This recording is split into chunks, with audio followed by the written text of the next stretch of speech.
All right, so take me back. You've now won twice, defended your title. You go back at 19. What does the world see? And how is Boris different than at 18? When you had this question before, you said, obviously, including me, I thought I have this now for years to come. And that was obviously a foolish mistake, because nobody wins it all the time. And then the very following year, at 19, I had a pretty good year in between. I lose to, in the second round, to an Australian called Peter Dugan, a journeyman, a qualifier, on court number 1. And that was that. And of course I was upset, and of course I didn't play well, and you know, things didn't work out. And I remember I was going to the press conference after, and then a big look from all the journalists, and you know, what happened? What went wrong? And I went, well, I lost a tennis match. Nobody died. Peter was better on the day. That's it.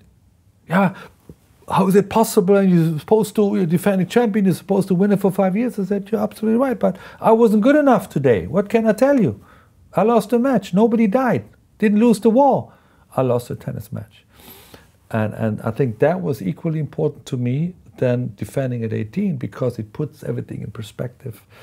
It puts you know, my performances in perspective. It puts the sport, tennis, winning and losing in perspective, and that helps along the way of saying, sometimes even you, Boris Becker, lose at Wimbledon. Welcome to the club. You're human, you're a man, you're not always perfect.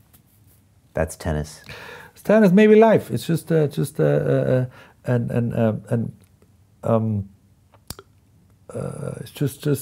message for everybody out there, is that, you know, you're not always perfect. You know, people make mistakes. You always meet somebody that's a little bit better on the day. That doesn't mean that you're not good. It's just that somebody was a bit better, and it's just part of life. And I think I learned this lesson early. I think it prolonged my career as well. You know, if you all the time win, you get, you know, you're thinking about what's the next goal, because I've been winning already everything. So the reason I did play until I was, you know, in my 30s was because I didn't win everything after that. It's a good perspective. Most people that are so intense about something also take it so hard, and you know, that can ruin them. You know, and I think it's a rare combination. It makes for great tennis players, and maybe great life players. Yeah. I mean, it's a fine line. Of course, you want to give everything, and of course, you want to win. But even that you have to see in perspective. You know, you have to.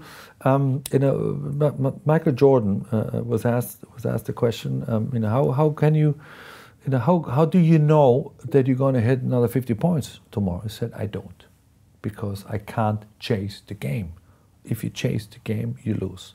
The game has to come within, and they have nights I score 50 points and nights I score 15, because it's just the way it is. And the same thing I look at tennis. You can't always play perfect. You have to play good enough to survive the match to get to the next day.